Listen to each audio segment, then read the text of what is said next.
Apakah Bu Novi ini, apakah Anda akan membuka kepalan tangan Anda dengan bujukan, godaan, atau paksaan dari teman Anda? Bagaimana Bu Novi? Kira-kira apakah Anda membuka kepalan tangan? Tadi membuka enggak? Buka. Membuka, maksudnya membuka dan memberikan yang berharga ini Oh, tidak. enggak. Kenapa? Enggak. Kenapa? Sesuatu yang berharga itu Dijaga. harus dijaga. Ya. Jadi harus dijaga dengan baik. Langsung dari Atau misalkan berarti Anda tadi mengepalkan dengan sekuat tenaga, betul? Iya. Berarti dalam hal ini sesungguhnya siapa yang memegang kendali atau kontrol untuk Anda memberikan kunci ini kepada Bu Minarti? Kontrolnya ya. Iya, berarti kontrolnya ada di Diri sendiri. Iya, betul.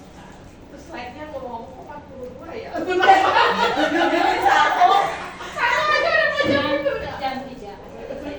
Oh, kita slide Semua sedang dipersiapkan. Semua sedang dipersiapkan. Kok jadi bisa? Allah. Nah, ini ya. Nah, jadi saya akan sedikit membahas tentang apa yang dipaparkan oleh Dr. William Glasser. Beliau ini adalah seorang psikiater dan pendidik. Beliau memaparkan tentang kontrol teori atau yang sekarang dinamakan choice theory. Because life is choice. Ya kan? Tadi kan Bu Novi memilih untuk memegang hal yang berharga itu. Nah, hal itu juga teori ini meluruskan beberapa miskonsepsi tentang makna kontrol. Nah, setelah ini kita akan main tebak-tebakan. Ya, apakah itu kontrol guru dalam menghadapi murid? Menurut Bapak Ibu, benar atau tidak? Ini hanya ilusi atau benar fakta bahwa guru bisa mengontrol murid? Bisa. Menurut Bapak Ibu bisa? Bisa. Oke, saya simpan jawaban. Main quiz ya. Yang kedua, semua penguatan positif efektif dan bermanfaat. Penguatan positif itu bujukan. Seperti tadi Bu Minarti membujuk Bu Novi. Sebenarnya penguatan positif atau bujukan terhadap murid kita itu bermanfaat, benar atau tidak? Belum. Oke. Kenapa belum, Mbak? Ada juga yang penguatannya itu negatif. Karena positif itu kan membujuk ya. Ya. Ada saatnya penguatan itu yang negatif. Negatif. Berarti tidak semua penguatan itu efektif dan bermanfaat. Ya. Penguatan positif. Penguatan positif. Kemudian yang ketiga, kritik dan membuat orang merasa bersalah dapat menguatkan karakter. Jadi kalau kita marahin anak, mengkritik anak itu sebenarnya kita akan menguatkan karakter anak. Bapak Ibu setuju tidak? Tidak semua. Tidak semua. Tidak setuju? Oke. Yang keempat adalah orang dewasa memiliki hak untuk memaksa. Guru memiliki hak untuk memaksa murid. Betul atau tidak? Setuju atau tidak? Tidak, kadang Setuju. Kenapa setuju? Ya, kalau tidak dipaksa anak susah. Paling bergaplok. Kalau anak sekarang yang kayak ketiga aja saya apa namanya setuju. Setuju. Bapak yang nomor 3. Iya. Oke. Sip. Terima kasih atas jawabannya Bapak Ibu. Kita akan bahas satu persatu menurut teori kontrol. Nah, ilusi. Jadi sebenarnya guru mengontrol murid itu adalah ilusi. Ilusi itu apa ya ilusi? Khayalan, tidak benar. Kenapa? Karena pada dasarnya kita tidak dapat memaksa murid untuk berbuat sesuatu kalau murid tersebut memilih untuk tidak melakukannya. Dimanapun kita maksa murid, kalau muridnya nggak mau ya nggak mau gitu kan, karena dia punya kontrol sendiri. Nah, walaupun sebenarnya muridnya nurut loh, oh berarti muridnya nurut itu bukan berarti dia yang mengontrol diri dia sendiri, tapi dia mengizinkan kita mengontrol dia. Nah, jadi apa sih? Artinya apa? Ketika murid tersebut mau mengikuti apa yang kita inginkan, berarti dia mengizinkan dirinya dikontrol oleh guru. Nah, berarti guru itu menjadi kebutuhan dasar yang dipilih oleh murid tersebut. Kenapa dia nurut sama bu guru? Karena dia butuh bu guru itu. Butuh apa? Butuh nilai salah satunya. Betul sekali. Nah, jadi semua perilaku itu pada kesimpulannya bahwa semua perilaku itu memiliki tujuan. Bahkan perilaku yang tidak disukai pun, saya tidak menyukai perilaku itu, tapi saya melakukan perilaku itu, pasti saya punya tujuan. Setuju? Betul, setuju.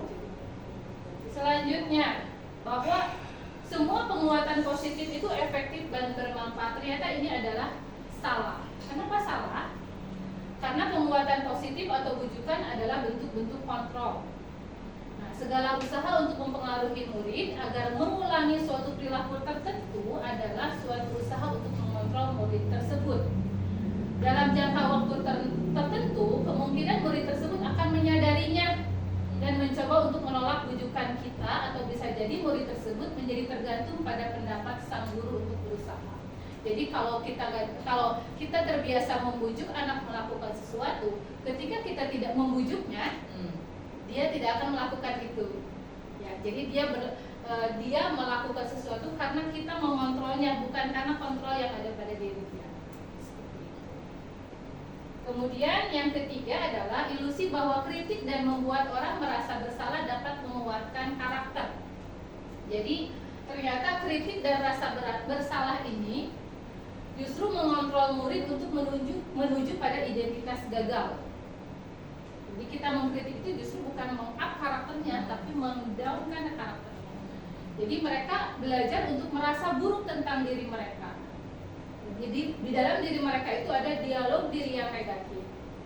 Kadang-kadang sih bagi guru kita sebagai guru sulit ya untuk mengidentifikasi bahwa mereka sedang melakukan perilaku seperti ini, karena kadang-kadang kita kan dengan suara halus seperti itu. Padahal itu adalah buruk untuk mereka. Kemudian ilusi selanjutnya adalah bahwa orang dewasa memiliki hak untuk memaksa. Kita percaya nih bahwa kita sebagai guru memiliki tanggung jawab untuk membuat murid-murid berbuat hal tertentu. Itu yang kita percayai. Ternyata apapun yang dilakukan dapat diterima selama ada sebuah kemajuan berdasarkan sebuah pengukuran kinerja. Jadi pada saat itu pula orang dewasa akan menyadari bahwa perilaku memaksa tidak akan efektif untuk jangka panjang dan sebuah hubungan permusuhan akan terbentuk. Kita memaksa murid, oke lah, pada saat itu murid itu nurut sama kita. Tapi kalau kita tidak melakukan lagi pemaksaan itu, dia nggak akan nurut. Sedangkan yang kita inginkan adalah membangun motivasi intrinsik. Jadi dia melakukannya karena dirinya sendiri, karena dirinya dikontrol oleh dirinya sendiri. Nah, kemudian ini ada yang namanya teori stimulus respon dan teori kontrol. Ini pandangan kita tentang dunia, bahwa kalau dalam stimulus respon, realitas atau kebutuhan kita sama. Ternyata teori kontrol tentang dunia bahwa kebutuhan kita itu berbeda. Kemudian semua orang melihat hal yang sama. Ketika teori kontrol bahwa setiap orang memiliki gambaran yang berbeda. Nah, ini adalah teori kontrol, dan bagaimana caranya teori stimulus respon ini akan kita rubah menjadi teori kontrol. Seperti itu Bapak Ibu. Bu Minari, kalau di BK mungkin ada ya. Nah, pelajaran BK ya? Pelajaran BK ya, maaf. Nah, disiplin positif selanjutnya. Jadi kita kan tadi temanya hari ini adalah budaya positif.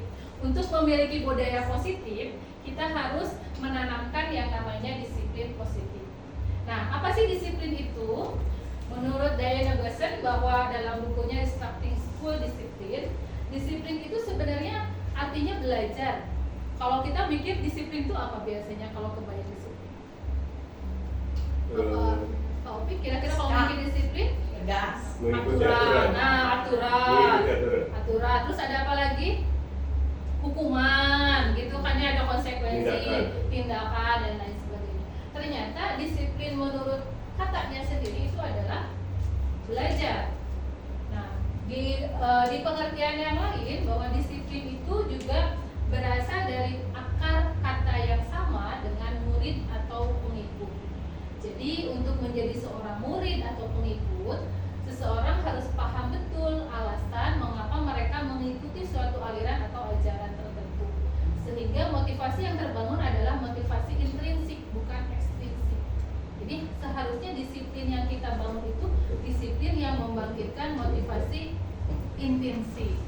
Bukan karena sebuah aturan, bukan karena sebuah paksaan. Seperti itu. dia menyatakan bahwa disiplin ini berkonotasi dengan disiplin diri. Nah, disiplin diri ini dapat membuat seseorang menggali potensinya menuju kepada sebuah tujuan mulia, yaitu sesuatu yang dihargai dan bermakna. Dengan kata lain, disiplin juga mempelajari bagaimana cara mengontrol diri, bagaimana menguasai diri dan memilih tindakan yang mengacu pada nilai-nilai yang kita hargai agar tercapai tujuan mulia yang diinginkan. Jadi kesimpulannya bahwa seseorang yang memiliki disiplin diri berarti mereka bisa bertanggung jawab terhadap apa yang dilakukannya, karena mereka mendasarkan tindakan mereka pada nilai-nilai kebajikan universal. Jadi kalau disiplin itu sama dengan bentuk kontrol diri. Disiplin bukan aturan, bukan hukuman, tapi bentuk kontrol diri. Nah, apa sih nilai-nilai kebajikan universal? Kira-kira apa Bapak Ibu? Nilai-nilai kebajikan. Sesuatu yang baik ya. Misalkan apa? Sepertinya sudah pada ngantuk kopi-kopi. Nilai-nilai kebajikan misalkan bertanggung jawab. Seperti itu ya. Mandiri. Nah, kalau kita mengenalnya ada di profil pelajar Pancasila. Nah, ini disebutnya nilai kebajikan universal, yaitu nilai kebajikan yang diyakini dan disepakati bersama, lepas dari suku, bangsa, agama, dan bahasa maupun latar belakang. Jadi nilai kebajikan yang berlaku universal. Ini sesuai dengan kurikulum Merdeka, nilai kebajikan yang kita anut adalah yang kita tanamkan di murid-murid kita itu ada 6 di profil pelajar Pancasila. Nah, nilai kebajikan universal ini menyatakan bahwa setiap perbuatan pasti memiliki tujuan. Bahkan itu perbuatan yang jelek pun pasti itu memiliki tujuan. Nah, Dayana mengemukakan bahwa dengan mengaitkan nilai-nilai kebajikan yang diyakini seseorang, maka motivasi intrinsiknya akan terbangun sehingga menggerakkan motivasi dari dalam untuk dapat mencapai tujuan mulia yang diinginkan. Jadi bagaimana caranya kita menanamkan motivasi intrinsik kepada murid-murid kita tentang nilai kebajikan. Ini ditautkan juga dengan disiplin positif. Jadi ketika siswa melanggar sebuah peraturan, sebuah kedisiplinan, dikembalikan lagi ke nilai kebajikannya. Misalkan ada anak yang tidak menggunakan sepatu sesuai aturan, misalkan kita mengarahkan dia ke nilai kebajikan kamu. Nilai kebajikan apa yang belum kamu anut atau belum kamu lakukan, misalkan bertanggung jawab dan lain sebagainya, sehingga akan timbul motivasi intrinsik. Nah, ini adalah standar pendidikan nasional. Dalam standar pendidikan nasional juga sama. Tujuan mulia dari penerapan disiplin positif adalah agar terbentuk murid yang berkarakter, berdisiplin, santun, jujur, peduli, bertanggung jawab, dan merupakan pembelajar sepanjang hayat sesuai dengan standar kompetensi lulusan yang diharapkan. Nah, ternyata menurut Diana Gosson ada 3 motivasi perilaku manusia. Seperti misalkan Bapak Ibu menghadiri kegiatan hari ini, kira-kira motivasinya apa? Disuruh sama Pak Hehe, oke. Apalagi nggak enak sama Bu Trian, gitu ya. Nah, seperti itu. Untuk mendapatkan kopi gratis. Nah, untuk mendapatkan kopi gratis. Nah, sama seperti misalkan anak-anak kita datang ke sekolah harus sebelum jam 7. Kira-kira kalau ditanya ke anak kita, kenapa sih kamu datangnya sebelum jam 7? Supaya tidak dipulangkan. Supaya tidak kesiangan, karena kalau kesiangan dipulangkan. Berarti ada sebuah ketakutan ya. Ketakutan. Karena ada ketakutan. Atau ada lagi misalkan, kenapa kamu ngerjain PR? Biar dapat nilai. Kalau nggak ngerjain PR, nggak dapat nilai. Ya, disuruh hari sama Bu Desi katanya. Jadi sebenarnya ada 3 motivasi manusia. Yang pertama adalah, ini motivasi yang paling rendah, yaitu untuk menghindari ketidaknyamanan atau hukuman. Ini sudah pastilah, saya pun sama. Yang kedua adalah untuk mendapatkan imbalan atau penghargaan dari orang lain. Kemudian yang ketiga, ini motivasi yang tinggi, yaitu untuk menjadi orang yang mereka inginkan dan menghargai diri sendiri dengan nilai-nilai yang mereka percaya. Jadi kita berusaha mengarahkan siswa-siswi kita menerapkan sebuah disiplin itu bukan karena takut dihukum, bukan karena pengen dapat nilai, tapi karena dia ingin menjadi pribadi yang bertanggung jawab, yang mandiri dan lain sebagainya. Jadi dihubungkan dengan nilai-nilai kebajikan universal. Nah ini ya, tadi menghindari ketidaknyamanan, kemudian untuk mendapatkan imbalan atau penghargaan dari orang lain, untuk menjadi orang yang mereka percaya. Jadi tujuan dari disiplin positif adalah menanamkan motivasi yang ketiga, yang tadi yang terakhir, yaitu untuk menjadi orang yang mereka inginkan dan menghargai diri sendiri dengan nilai-nilai yang mereka percaya. Kesimpulannya bahwa seluruh tindakan manusia memiliki tujuan tertentu. Semua yang kita lakukan adalah usaha terbaik kita untuk mendapatkan apa yang kita inginkan. Di semua yang kita lakukan pastinya untuk memenuhi kebutuhan kita, kebutuhan dasar kita. Di sini ada berapa Bapak Ibu kebutuhan dasar? Ada 5. Yang paling tengah tuh yang paling penting, kebutuhan bertahan hidup. Apa aja kira-kira? Makan, minum, sandang, pangan, papan. Primer. Pokoknya yang itu kenapa ditaruh di tengah? Karena yang paling dasar banget ini ya. Nah, kebutuhan dasar yang pertama survival, yaitu kebutuhan bertahan hidup yang bersifat fisiologis, misalkan tadi sandang pangan papan, kemudian kesehatan, kebutuhan biologis, kebutuhan psikologis juga sama. Itu adalah kebutuhan dasar. Psikologis di sini ada perasaan aman, ya kan? Kalau kita bandingkan saudara kita yang di Palestina hari ini, kita alhamdulillah hidup aman. Nah, kebutuhan dasar yang kedua adalah Ganti kata aman menjadi kata lain. Nyaman. Tenang katanya tuh. dikondisikan aja. Kebutuhan kasih sayang dan rasa diterima. Ini juga adalah sebuah kebutuhan. Bapak Ibu, benar gak sih? Kita butuh gak sih? Kita pasti ada kebutuhan ingin tetap terhubung dengan orang lain.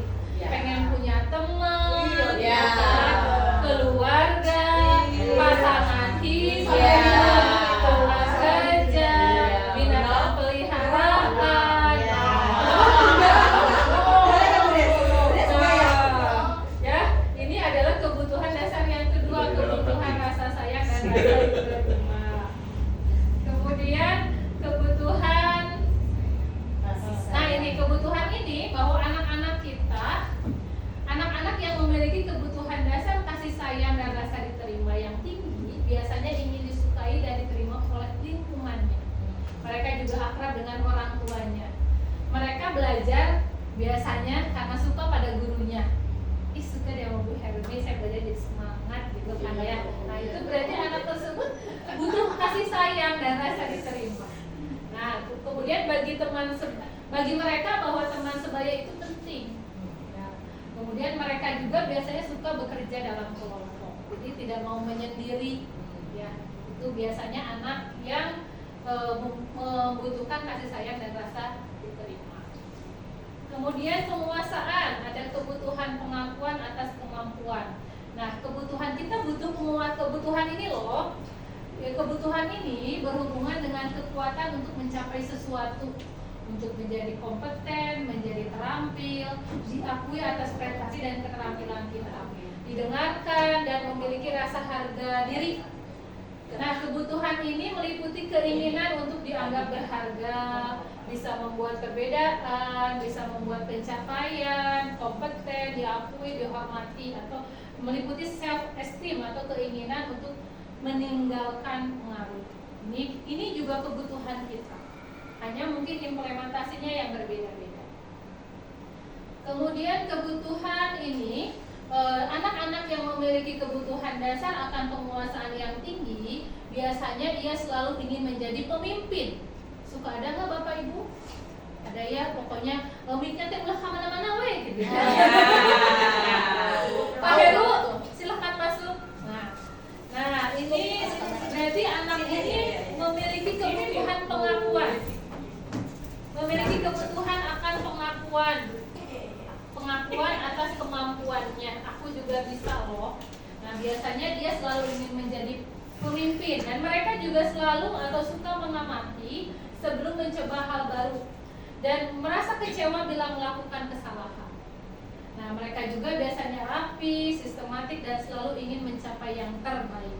Biasanya si perfeksionis, ya kan? Pernah dapat anak kayak gini? Pernah. Berarti dia butuh pengakuan atas kemampuan. Kemudian kebebasan, kebutuhan dasar yang selanjutnya adalah kebebasan, kebutuhan akan pilihan, yaitu kebutuhan akan kemandirian, otonomi, memiliki pilihan, dan mampu mengendalikan arah hidup seseorang. Nah, anak-anak dengan kebutuhan kebebasan yang tinggi ini menginginkan pilihan. Mereka perlu banyak bergerak, ya. Nggak suka disuruh diem aja, nggak suka, ya kan? Terus mereka suka mencoba-coba, tidak terlalu terpengaruh orang lain dan senang mencoba hal baru yang menarik. Bapak Ibu pernah ketemu anak model kayak gini? Yang nggak bisa diem selama pembelajaran, ya kan? Berarti dia punya kebutuhan akan kebebasan, kebutuhan akan pilihan. Nah, di sini bahwa kesenangan atau kebutuhan untuk merasa senang, ini kebutuhan yang selanjutnya, yaitu kebutuhan untuk mencari kesenangan, bermain, tertawa. Nah, ini adalah kebutuhan dasarnya. Nah, anak-anak yang membutuhkan kebutuhan akan kesenangan itu biasanya ingin menikmati apa yang dilakukan. Kemudian dia berkonsentrasi tinggi saat mengerjakan sesuatu yang disenangi. Kemudian mereka suka permainan, kemudian suka mengoleksi barang, suka bergurau, melucu dan menggemaskan kadang-kadang. Suka ada di kelas yang begitu? Tapi sekarang juga begini Bu. Yang melucu ada ya? Nah, seperti itu ya Bapak Ibu. Jadi sebenarnya mereka itu punya kebutuhan yang harus dipenuhi. Kita lanjutkan. Harus dipenuhi. Oh iya, harus dipenuhi. Kalau anak yang nggak bisa diem, bisa kinestetik, kita coba nanti menyajikan pembelajarannya dengan yang banyak bergerak gitu. Nanaunan misalkan main kuisnya sambil bergerak pakai prasmanan gitu yang model gitu. Tapi untuk memberikan materinya itu yang bingung gimana? Kalau saya sih nggak apa-apa. Nanti kita Bu ini kan sekarang sudah mulai nyanyi sekarang, sorak-sorak bergembira. nanti kita akan ketemu di model pembelajaran berdiferensiasi untuk membahas yang barusan. Kayak Kamis depan ya. Kamis depan. Tuh. Siap Pak Ehe. Keyakinan kelas. Nah, tadi kita sudah belajar tentang nilai-nilai kebajikan universal ya. Nah, keyakinan kelas, kalau kita biasanya mengenal ada yang namanya aturan kelas ya. Nah, sekarang kata aturan itu gimana Pak? Harus dirubah kata aturan itu menjadi keyakinan kelas. Kalau aturan, guru yang membentuk, sekolah yang bikin, kemudian siswa harus mentaati. Sedangkan keyakinan adalah dibuat atau disusun bareng-bareng. Seperti itu. Supaya apa? Supaya terjadi kesepakatan, jadi guru mentaati, siswa pun sama. Tidak hanya satu pihak. Caranya bagaimana sih? Ini kemarin saya sudah mencoba menerapkan keyakinan kelas. Jadi Bapak Ibu, langkah-langkah yang pertama adalah mempersilahkan warga sekolah atau mungkin kalau di kelas itu murid-murid kita di kelas untuk bercurah pendapat tentang peraturan yang harus disepakati di kelas. Misalkan, yo kelas kalian punya kelas, pengen kelasnya kayak apa? Aturannya sudah gimana? Kesepakatannya mau seperti apa? Misalkan kalau kemarin saya pengalaman kemarin, Bu tidak boleh berisik, tidak boleh mengejek teman, tidak boleh mengambil barang teman, tidak boleh meminjam tanpa izin, banyak Pak. Nah, kita explore dulu kelas seperti apa sih yang mereka inginkan. Lalu kita tulis di papan tulis semua yang mereka inginkan. Ada hal positif, misalkan saling membantu antar teman. Ada hal yang atau kalimat negatif, dilarang jahil pada teman. Ada kan, kita tampung dulu semua yang mereka inginkan di kelas mereka. Mencatat semua masukan-masukan para murid atau warga sekolah. Nah, setelah itu kita ganti kalimat negatif yang ada pada hasil dari curah pendapat tersebut ke kalimat positif. Misalkan tadi kalimat negatifnya dilarang atau tidak boleh mengejek teman, berarti kalimat positifnya apa kira-kira? Saling menghormati teman, seperti itu. Atau dilarang membuang sampah sembarangan, berarti kalimat positifnya buanglah sampah pada tempatnya, buanglah mantan pada temannya. Tuh banyak banget sampah. Dilarang buang mantan ke laut. Nah, itu tidak boleh. Setelah itu, orang lagi yang tepat. setelah hasil curah pendapatnya dirubah ke kalimat positif, kita tinjau kembali. Kadang-kadang dari curah pendapat itu kan ada yang sama ya. Misalkan menjaga kebersihan dengan buanglah sampah pada tempatnya, kan itu sama ya. Nah, kita reduksi, kita jadikan satu keyakinan kelas. Misalkan apa, menjaga kebersihan. Nah, setelah itu hasil dari pembentukan keyakinan kelas ini di print, dicetak dan ditandatangani oleh guru dan semua siswa yang ada di kelas tersebut. Tandanya bahwa mereka menyepakati untuk melaksanakan keyakinan kelas ini dan ditempel di dinding kelas. Seperti itu Bapak Ibu. Maaf Bu, untuk keyakinan ini ibu yang buat apa udah dari sana? Kita bikin sama-sama. Tadi. Ini yang sudah Enggak, saya soalnya kata keyakinannya itu kayak tidak serak gitu. tidak serap. Iya. Iya, Kalau karena pembiasaan mungkin iya. tuh. Tapi kalau keyakinan kayaknya kayak keimanan gitu. Nah, Terlalu dalam ya. betul Terlalu sekali. ini tinggi. Nah, di sini kenapa harus ada keyakinan? Karena biar mereka meyakini ketika mereka melakukan hal tersebut, maka ada karakter positif yang timbul. Seperti itu. Tapi Ya, terlalu jadi jauh Pak, Pak. ada yang mau ditambahkan, Terlalu Pak? jauh. Kalau saya terlalu jauh. Kalau- Keyakinan dengan peraturan. Kalau di sekolah itu pasti peraturan. Kalau keyakinan itu sakte Bu. Nah, Keimanan. Nah, Kalau keyakinan baru boleh. betul. Ya, tapi kalau di sekolah kayaknya tidak serta. Nah, Kalau sama. kebiasaan oke. Ya, kebiasaan oke. Kalau kebiasaan oke. Kebiasaan kelas boleh. Oke. Tapi kalau keyakinan terlalu Bahasanya. bisa berbeda mungkin bahasanya. Bahasanya mungkin ya Pak Bab ke ya. bawahnya bisa berbeda. Bisa berbeda. Kalau keyakinan Gimana? kelas ini mah gini, keyakinan kelas Iya, ini betul. jadi tidak sama jadinya Iya, Bu. tidak sama. Tapi sekolah itu kan harus sama. Oh tidak. Harus sama, Bu. Peraturan itu harus sama. Kalau tidak sama, acak-acakan. Sudah pasti. Udah pasti, Bu. Ya, gimana Bu Novi?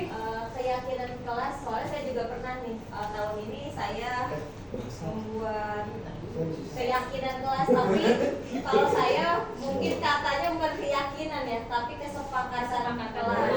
Karena kesepakatan kelas, kenapa saya membuat kesepakatan kelas tahun ini? Karena berdasarkan evaluasi tahun kemarin begitu. Jadi saya membuat kesepakatan kelas.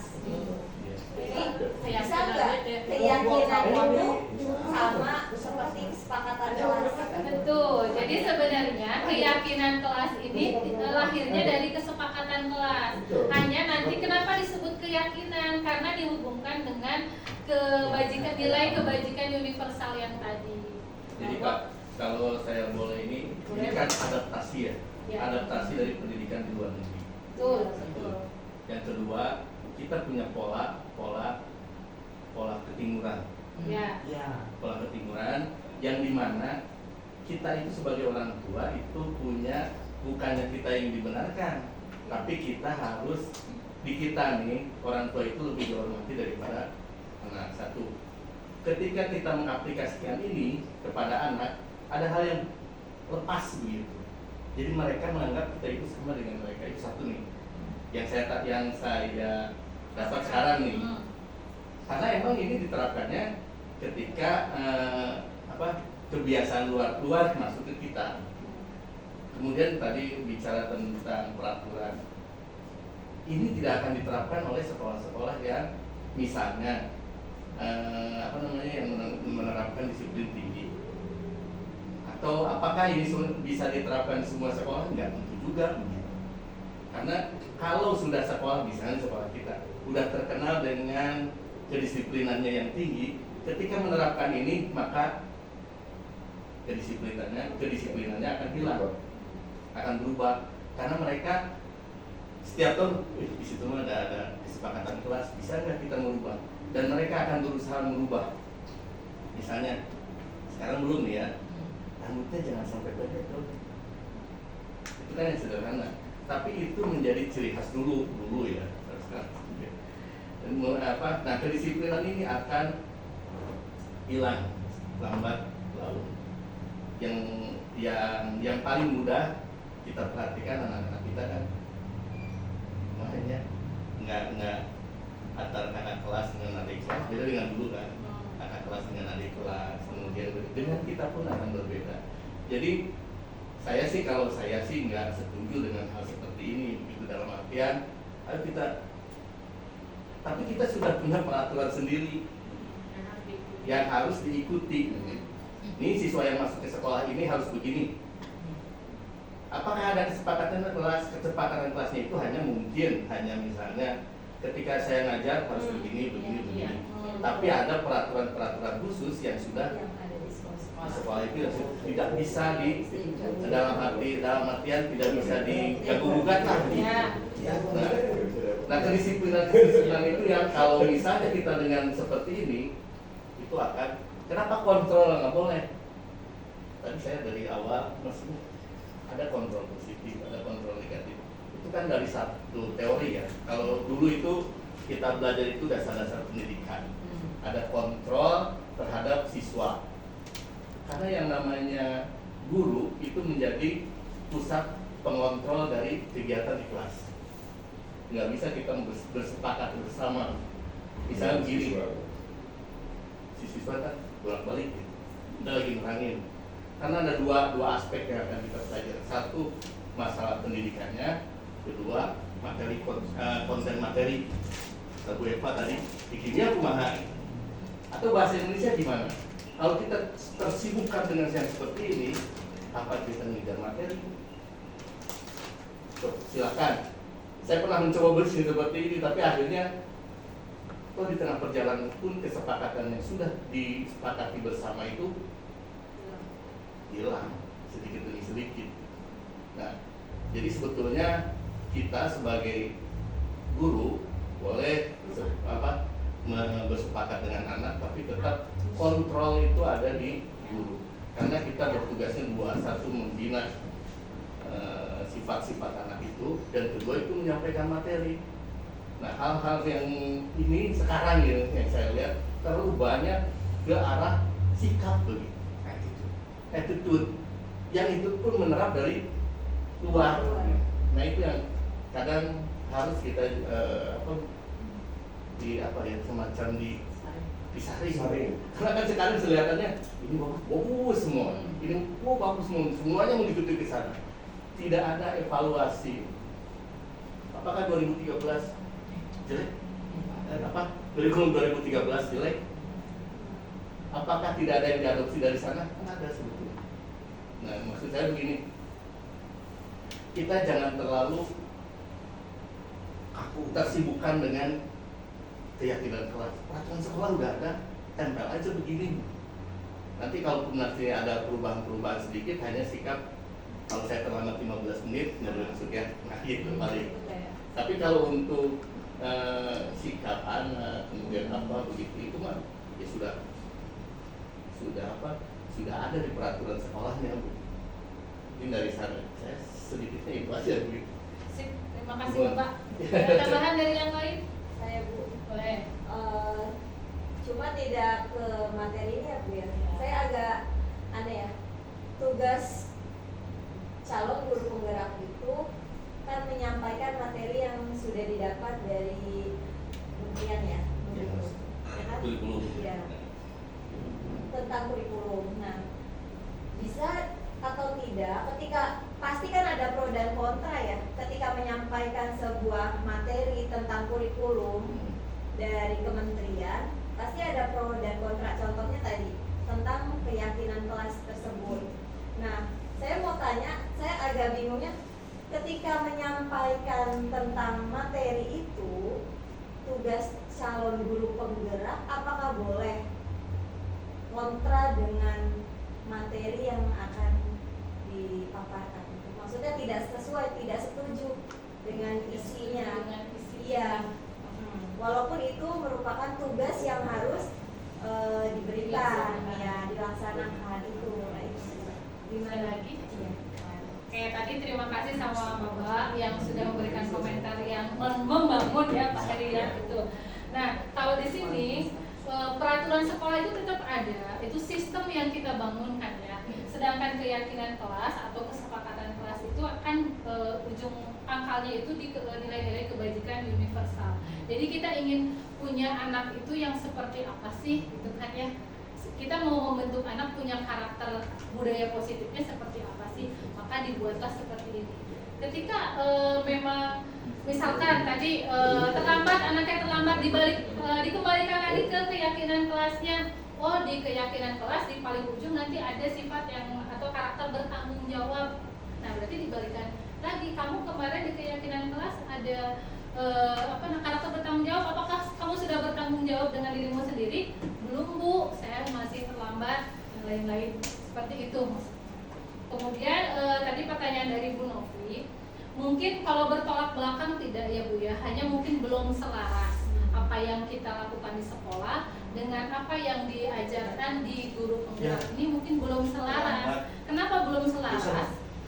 Nah, yang pertama bisa jadi adalah bahwa belum adanya kepahaman gitu yang pertama, atau tidak terbiasa, atau belum open minded gitu ya, belum terbuka bahwa masih merasa ini yang paling benar loh, karena sedangkan zaman itu selalu berubah. Kita harus mendidik anak sesuai dengan kodrat alam dan kodrat zaman seperti itu.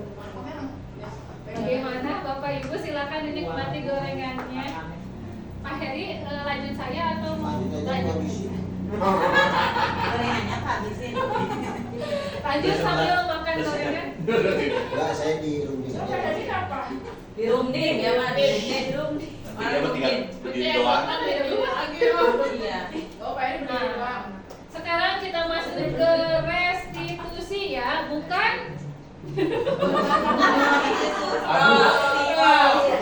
Jangan salah. Restitusi. Saya pun baru pertama mendengar kata ini, Bapak Ibu. Jadi kita sama-sama belajar.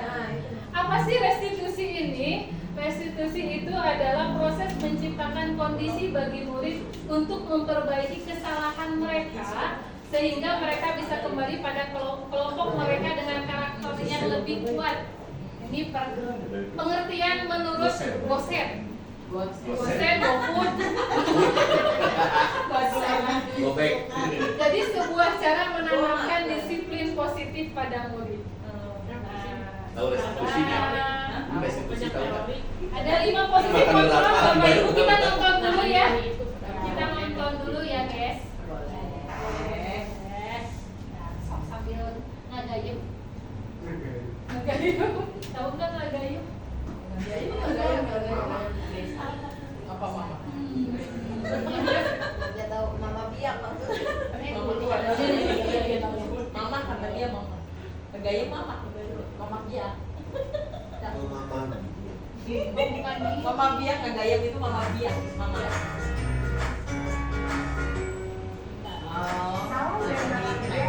Ibu dan Bapak Belum pernah buka lagi saya. untuk membangun budaya sekolah yang positif dengan lingkungan yang aman dan mendukung. Yakinlah Pak, budaya yang seimbang ya, salah satu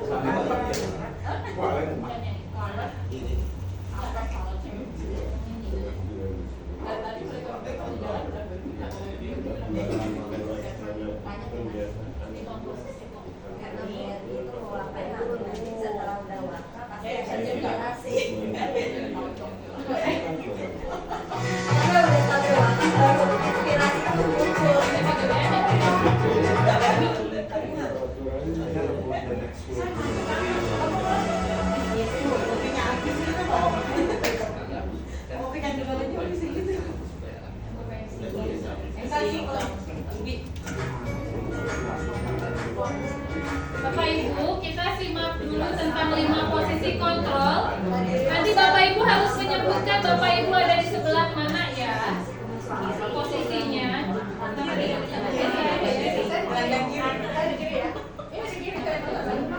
bisa. Saya nggak bisa. Nggak kali dua. Yang di depan pakai Kita akan membahas tentang 5 posisi orang yang dikembangkan oleh Diane Lawson dan contoh penerapannya.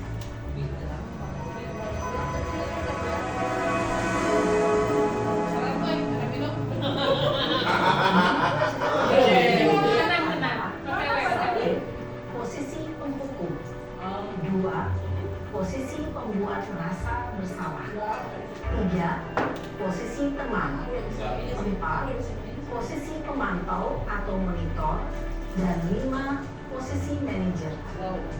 Untuk lebih memahami kelima posisi tersebut, mari kita saksikan kasus Naren yang terlambat hadir 20 menit di sekolah dan melihat bagaimana kelima posisi kontrol dalam menghadapi masalah tersebut.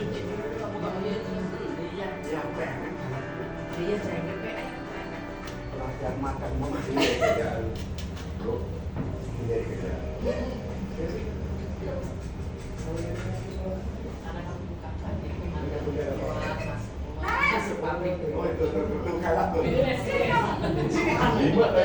Kalah banget bu. Ya siapa sih yang begitu? Selalu terlambat. Padahal teh. Kamu deh. Gue kalau Pasti sebenarnya terlambat.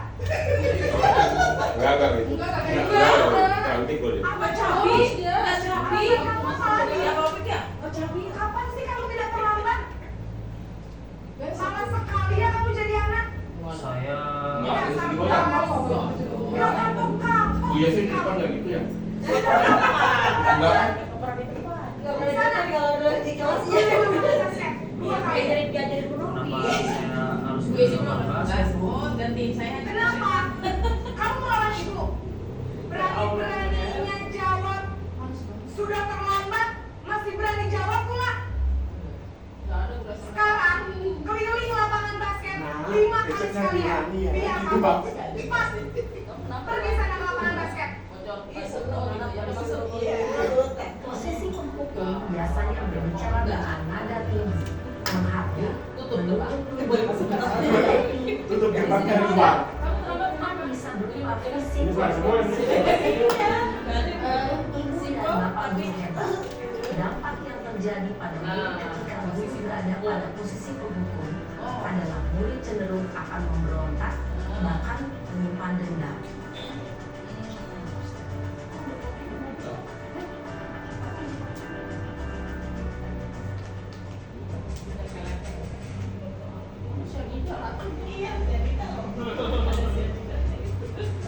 Aduh, saya emang memalukan.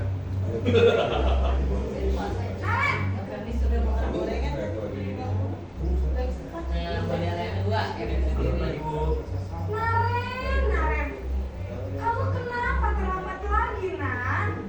Ya Tuhan, Naren. Kamu senang ya bikin ibu susah ya? Kalau kamu terlambat lagi, nanti ibu yang tegur bapak kepala sekolah, Nan. Disangka ibu tidak bisa membina kamu. Duh, gimana ini? Maaf Bu, Duh, Gusti Naren. Kamu suka ya kalau ibu ditegur bapak kepala sekolah? Terus, sekarang ibu harus tulis apa ini di buku absen? Ini kamu sudah sering terlambat loh. Ibu harus apa coba? maaf Bu. Maaf. Ya sudah, lain kali jangan bikin ibu susah lagi ya nak ya. Ibu tidak akan kuat lagi kalau kamu begini terus. Bisa jantungan kalau ibu tegur bapak kepala sekolah. Sana cepat ke kelas. Maaf ya Bu, maaf sekali. Membuat rasa bersalah. Posisi pembuat rasa bersalah berbicara dengan nada tenang, cenderung lembut.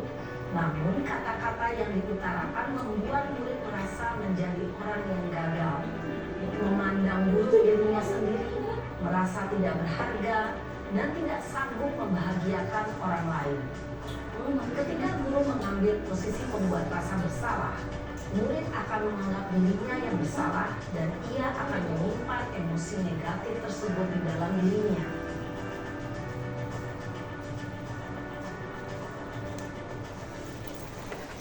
Enggak.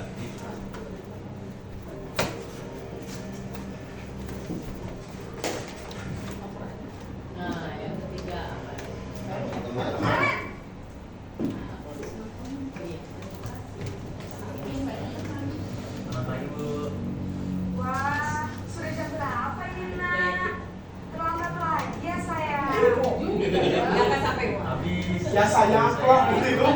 Saya Bu. Kamu malah menyalahkan ibu kamu. Kamu bukannya anak yang larinya paling kencang. Kok terlambat sih? Saya harus lari dari rumah. Iya Bu. Saya memang selamat. Bagus, baru kayaknya. Jadi biar bisa lari kencang, tetap gak kekencang Bu. Ya sudah sana. Nanti lain kali larinya lebih kencang lagi ya. Lain kali jangan Biar masuk gak masuk terlambat sekolah ya. lagi. Bikin seneng ibu demi ibu. Bisa kan? Bisa lah Bu. Ya sudah sana masuk Apa kelas. sih yang gak boleh Beres. Itu kenapa sih kamu digituin? Kamu ini ada-ada saja. Bener amat. Itu ada tandanya. Bicara dengan Apa dia suka sama kumisnya? Dan kalau guru laki-laki menjaga gitu. suasana tetap Oh, santai. jadi laki-laki ya? Akan merasa senang, aman, dan kita ada cacing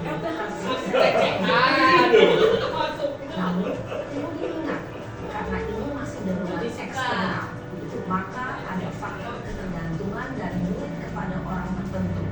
Di sini guru absennya, sehingga di lain waktu murid bisa berperilaku baik, namun hanya kepada orang-orang tertentu saja. Kayak Bu Desi. Kayak Bu Desi bagus. Salah lagi. Iya. Terus kami Nah, sekarang apa lagi nih? Yang paling tinggi, posisi paling tinggi, paling bagus. Manajer. Naren, Oh iya saya mau juga ya. Bisa masuk. Aduh. Gila-gila tuh udah 5 kali kan. Naren, apa peraturan sekolah kita tentang jam berapa kita harus masuk sekolah, Nak? Kita harus di sekolah jam 7 Bu. Iya betul, sekarang sudah jam 7.20. Naren sudah tahu konsekuensinya jika terlambat hadir. Paham Bu? Itu di sini nggak itu? Saya harus tinggal kelas pas jam istirahat selama 20 menit. Iya benar, konsekuensinya demikian. Jadi nanti jam 9.30 pas istirahat, kamu harus tinggal di kelas, kerjakan tugas tambahan untuk ketertinggalan kamu, ya? Baik Bu. Jangan guru minta. Oh iya. Tugasnya siapa? Posisi pemantau mengandalkan penghitungan atau data Oh, ini pemantau yang jadi manajer. Guru yang nungguin. Sama guru nungguin. Seorang pemantau menunjukkan bahasa tubuh dan ekspresi wajah yang datar dan cenderung formal. Kerja tambahan. Banyak tambahan sekarang. manajer. Sosial. Banyak sosial. Enggak mau nih kayak. Apa tambah? Guru mulai kita juga ada kemarin. Nah, cuma sinaran aja. Karena laki Bu. Cuma sinaran aja nih. Makanya apa? Pagi Bu. Selamat pagi Naren. Maaf Bu, saya terlambat. Ya, sekolah masuknya jam 7, sekarang sudah jam 7.20. Jadi sekarang bagaimana ini Naren? Maaf Bu, saya lupa setel alarm saya semalam. Baiklah, menurut kamu, keyakinan sekolah yang mana yang perlu kamu tingkatkan? Menghargai diri sendiri dan orang lain mungkin ya Bu. Setuju. Jadi, apakah Naren meyakini prinsip saling menghormati tersebut? Iya Bu, saya meyakininya. Apakah Naren bersedia memperbaiki masalah keterlambatan ini? Bersedia Bu. Bagaimana kamu akan memperbaiki masalah keterlambatan ini? Saya akan coba untuk tidak lupa menyetel alarm saya Bu. Baik, kalau Naren lupa menyetel alarm di rumah, ada orang yang kira-kira bisa bantu mengingatkan tidak? Ada Bu. Kakak saya, Kak Emma. Ada lagi selain Kak Emma? Selain Kak Emma, ada ibu saya. Baik, jadi yang mengingatkan Naren adalah Kak Emma dan ibu kamu ya? Kira-kira akan mulai setel alarm kapan nih Naren? Setelah pulang sekolah, akan segera saya lakukan. Baik, jadi Naren akan setel alarm untuk bangun besok pagi dan akan diingatkan oleh kakak dan ibunda Naren ya? Ada lagi yang bisa kamu dilakukan Naren? Agar tidak terlambat bangun lagi. Rumah alarmnya ibu. Baik Naren, terima kasih untuk kerjasama kamu. Sekarang kamu perlu kembali ke kelas untuk belajar. Baik Bu, terima kasih. Posisi manajer adalah posisi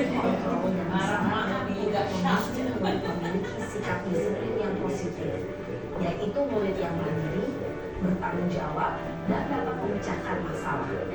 Tujuan dari posisi ini adalah agar murid dapat berefleksi atas tindakannya. Guru akan dengan tulus memberikan pertanyaan-pertanyaan bermakna, sehingga membuat murid dapat belajar dari kesalahannya dan mencari sebuah solusi untuk menyelesaikannya. Ibu dan bapak guru hebat setelah mengamati adegan kelima posisi kontrol tadi, kira-kira posisi mana yang ideal? Posisi mana yang dapat memberikan motivasi untuk satu murid?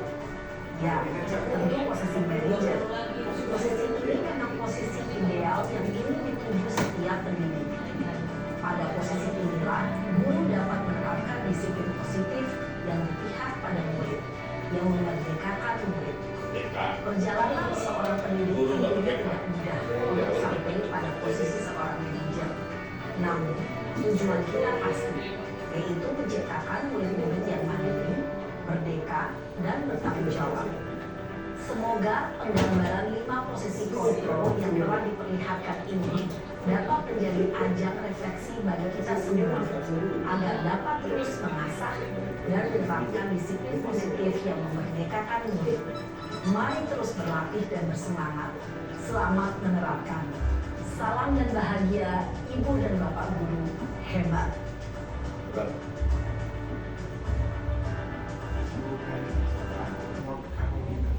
Bapak Ibu guru hebat.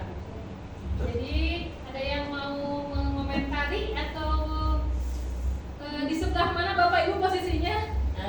Nah, tergantung situasi. Oke. Gimana maksudnya tergantung situasi? Kalau tanggal-tanggal segini mah jadi yang nomor 1 ya. Gimana?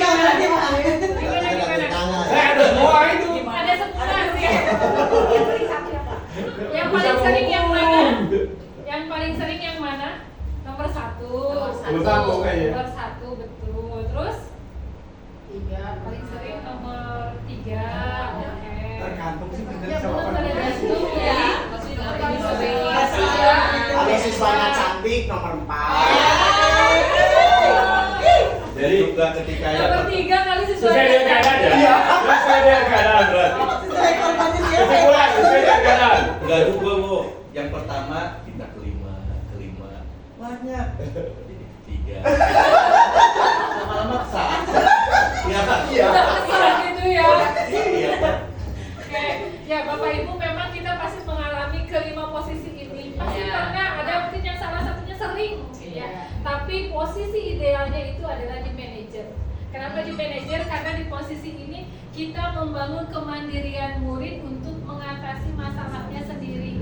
Seperti tadi dialog antara ibu guru dengan Naren. Ibu guru bertanya kira-kira untuk menyelesaikan masalah kamu yang suka telat kamu mau ngapain?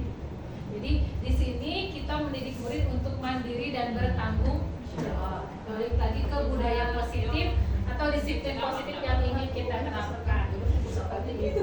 Memang pasti kita bolak-balik ya, tapi mudah-mudahan bolak-baliknya nggak sampai ke atas ya Bapak Ibu ya. Ya sekarang bolak-baliknya terus ini 5-4-3, 5-4-3 gitu ya. Saya juga sedang belajar. Kalau sistem manajer kan Kenapa? nanya ya. Ya. Jadi kamu mau apa? Kamu maunya apa? Kalau kata saya tadi posisi Sinareng, kalau satu hari kesiangan nomor 5. Nomor 5. Hari kedua kita jadi memantau. Oh tiap hari ya, akhirnya jadi nomor 1. Kamis Jumat. Hanya sama yang Oh BK ya BK enggak. Kalau di BK Bu, kalau yang posisi nomor 5 yang manajer itu ada teori konseling client center. Jadi si anak itu memecahkan masalahnya berdasarkan kesadaran dirinya sendiri. Nah, kalau sebenarnya kalau kurikulum Merdeka ini sejalan sama teori-teori BK itu sejalan Bu, gitu. Jadi istilahnya kalau untuk yang nomor 1 itu kan tidak disarankan ya kalau di BK gitu. Karena bagaimanapun kalau proses hukuman itu tidak bisa tidak maksimal gitu. Terus yang 1-2 itu tidak dianjurkan. Cuman kita kan balik lagi kondisi karena kan beda-beda. Kalau anaknya bisa diajak kerjasama mungkin nomor 5 bisa nih. Tapi kalau anaknya yang nggak bisa double gitu yang nggak mau kita bisa jadi satu, bisa jadi Iya. yang lain. Apa sih ada sih ngarai lagi ngarai lagi. Jatain. Tapi mudah-mudahan ketika disatu pun akan motivasi atau disiplin positifnya dia akan terbangun karena kan kita mendidik ya Bapak Ibu bukan menghukum. Oke, terima kasih. Ada yang lain yang mau? Ada satu lagi Bu, Ya. tergantung kebiasaan di rumah. Kebiasaan di rumah kenapa? Karena ada anak yang bisa dengan manajer. Oh, pola asuh anak di rumah Pola ya. asuh di rumah. Nah, Karena saya pernah pengalaman juga ketika ada anak dibayikin teh bukan membayi, Lunjak. lunjak sih. Jabodetabek, tetap jangan salah. gitu. Jabodetabek jangan salah. Apa?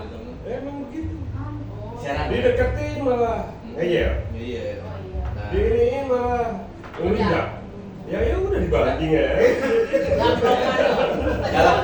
dalam kondisi tertentu ketika saya pernah sekarang Bantu, mereka itu kalau belum kita marah dengan kekerasan berarti belum dimarahin. Rasanya. Nah, Sudah terbiasa. nah maksud saya ya kenapa kita kok pengaruhnya dari luar ya, kenapa enggak yang dari kita dulu wilayah kita dengan cara kita sendiri dulu gitu. Adat istiadat kita gitu. Keluarin apa diperiksa tasnya hampir 80% golok dari itu ada karena emang kebiasaannya di sana. Nah, dan ternyata kekerasan itu emang menjadi bagian mereka Bu. Ketika bapaknya marah, gelepok gitu. Jadi ketika kita datang dengan saya membawa kesudahan saya gitu, Apa nih semua? Jadi anggap ya masih penting nggak dia ditanya bapak marah, padahal orang nggak mengamalkan gitu. Ya karena emang kondisinya seperti itu. Jadi kadang kita harus melihat juga wilayah kebiasaan orang tua gitu. Termasuk dulu juga teman saya waktu SMA kan gitu. Ya saya pernah ibu bapak ini digaplok gitu. Nah, jadi hal-hal yang seperti itu nggak bisa kita ingkari bahwa kita ada. Betul. Jadi balik lagi ke kebiasaan Kebiasaan, adat ya. istiadat dan pola asuh dia di rumah. Mungkin dengan cara dia sistemnya manajer tapi ngelihat apa kelakuan dia di rumah, misalnya kebiasaan dia di rumah dengan pola manajer pun ada.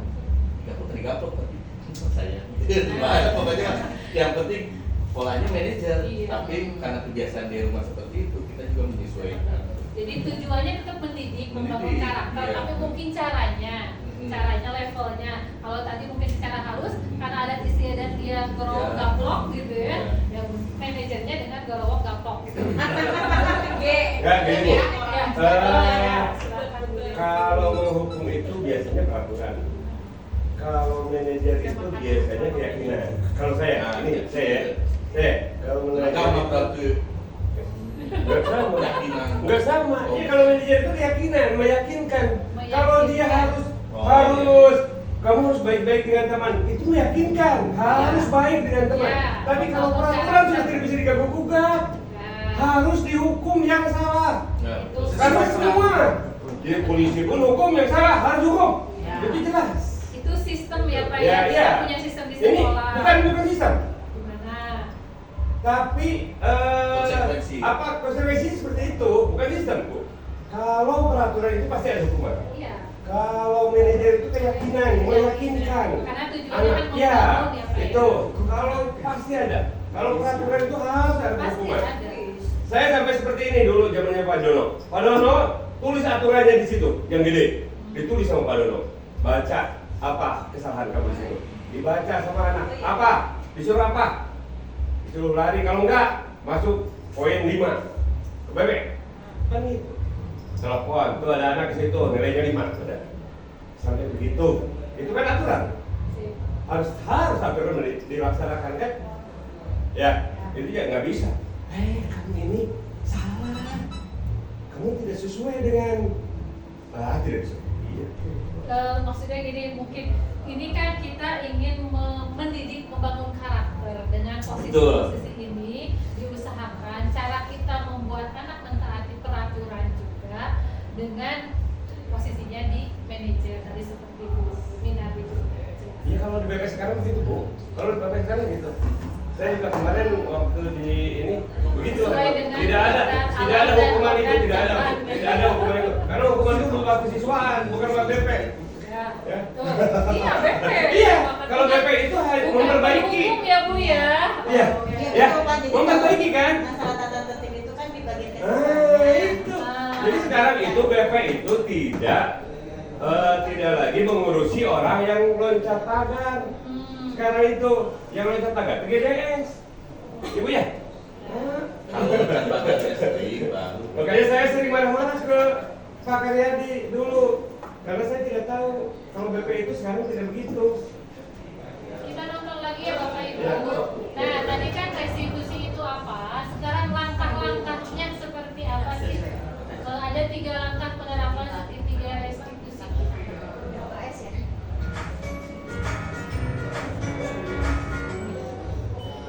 Salam dan bahagia, Ibu dan Bapak guru hebat. Ya. Lupa ada namanya tuh. Dia sanksiati. Sanksiati. Oh, raja. Yang diterapkan di sekolah yang dikenal dengan Harganya. restitusi. Sanksiati. Restitusi itu tahu nggak? Restitusi apa yang kamu makan tulis nanti dibalikan. Restitusi dilakukan oleh Jadi sekarang kamu balik. berlandaskan pada teori bahasa Indonesia. Oh, dia anak dosen. Oh, itu orangnya tadi. Ada proses yang dijalankan oleh guru atau orang tua agar dapat menghasilkan nilai yang mandiri dan bertanggung jawab. Pada saat posisi manajer, aspek yang dikembangkan pada murid adalah motivasi Tapi ada satu yang dari sehingga penanaman nilai-nilai kebajikan dapat terus dan berkembang menjadi suatu kebiasaan positif ya Jakarta. yang akhirnya membentuk Udah tua pasti ya. ini terdiri dari 3 langkah yang digambarkan pada ketiga sisi pada sisi pertama adalah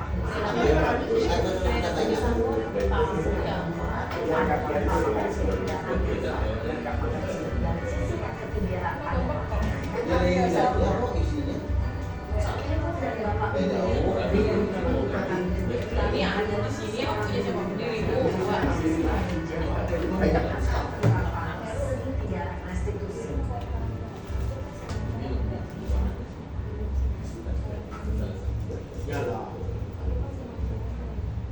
Manda. Itu pasti ditanya ibunya siapa. Ada ya.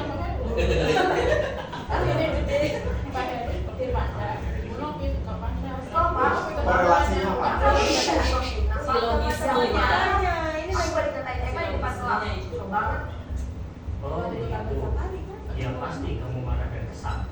Bapak juga akan marah apabila ada yang mengubah seperti itu. Kesimpulan. Kemudian pada saat itu kamu mau melakukan apa? Ya saya langsung ngatain Eka lah Pak. Susah banget. Saya minta dia di depan teman lain. Oh begitu.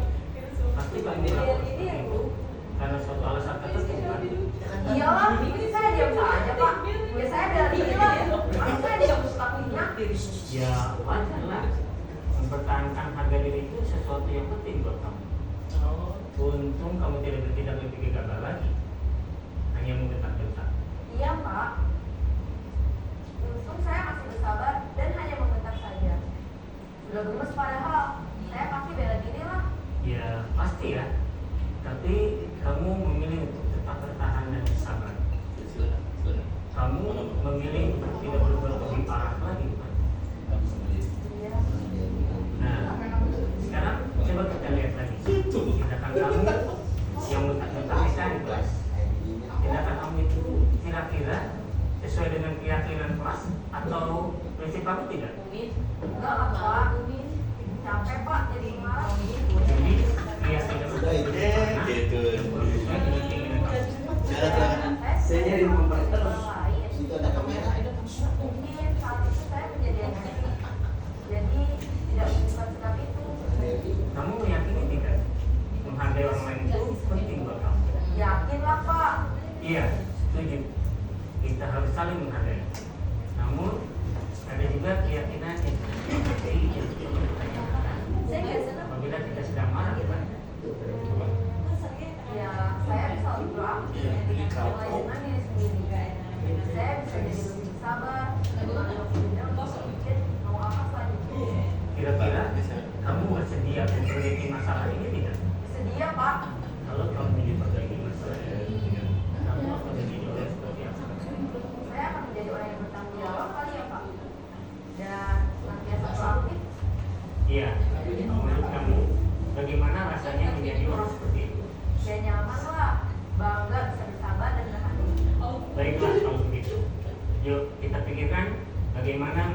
masalah ini.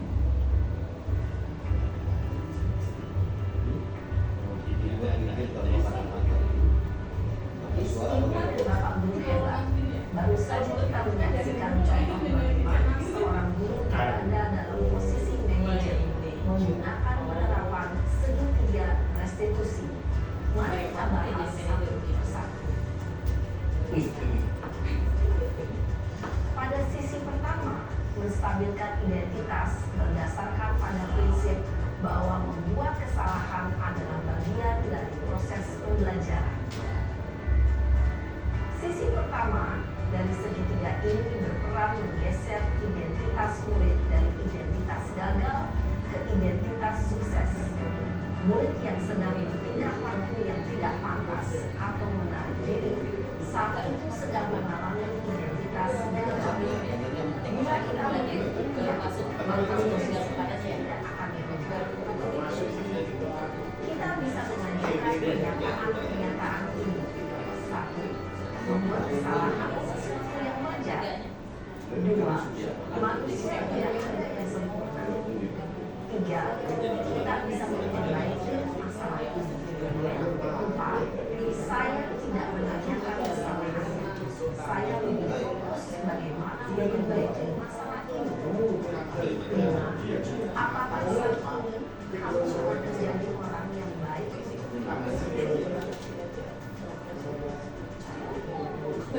Pada sisi kedua, validasi tindakan yang salah berlandaskan pada prinsip bahwa setiap perilaku berupaya memenuhi suatu kebutuhan tertentu.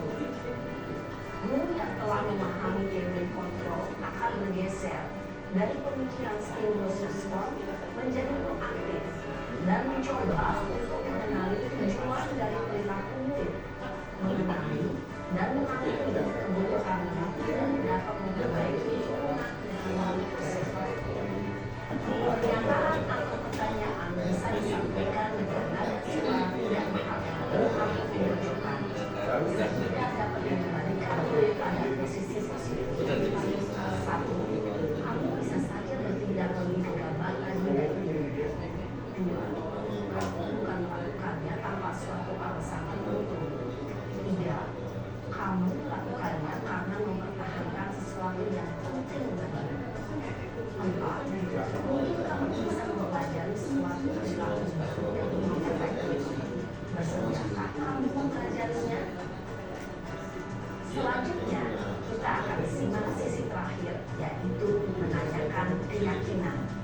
Teori kontrol menyatakan bahwa pada dasarnya kita termotivasi secara intrinsik. Pada saat perilaku yang salah telah divalidasi dan identitas sukses telah stabil, maka murid telah siap menaikkan keyakinan-keyakinannya dengan tindakannya yang salah dan pemikirannya telah bergeser ingin menjadi orang yang dituju. Pertanyaan-pertanyaan ini dapat menaikkan keyakinan-keyakinan yang aku penuh. Satu, sebagai keluarga atau kelas, apa yang kita yakini? Dua, nilai-nilai apa yang telah kita sepakati? Tiga, seperti apa gambaran sebuah kelas yang ideal baginya?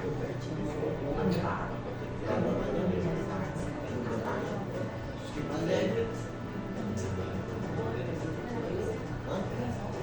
Dalam menerapkan segitiga restitusi, perhatikan beberapa hal. Satu, perilaku yang salah dikaitkan dengan nilai-nilai atau keyakinan-keyakinan yang telah disepakati. Dua, kesediaan orang yang melakukannya.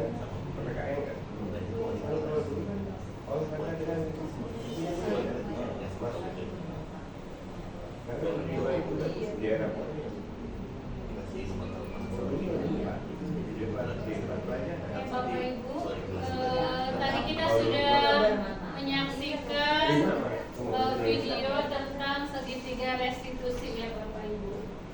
Nah ini ya, yang pertama adalah menstabilkan identitas, kemudian yang kedua memvalidasi tindakan yang salah, yang ketiga menanyakan keyakinan. Bu Mimin, bagaimana komentarnya untuk penerapan segitiga restitusi dengan BK? Selaras tidak? Iya Bu, kalau dari tiga sih sama ya Bu ya. Jadi kalau misalnya anak melakukan kesalahan, kita pertama tidak menjudge dulu gitu. Tidak menjudge si anak ini, oh kamu nakal, oh kamu males, oh kamu ini apalah gitu. Jadi kita dicari tahu dulu penyebabnya apa. Terus kita bangun kesadarannya dulu, kesalahan dia itu di mana saja kalau di BK. Terus setelah itu nanti ditanya Bu, misalnya memperbaiki kalau misalnya kamu bertindak begini benar atau enggak. Terus kalau misalnya kata dia salah sih Bu, nah terus seharusnya benar itu seperti apa?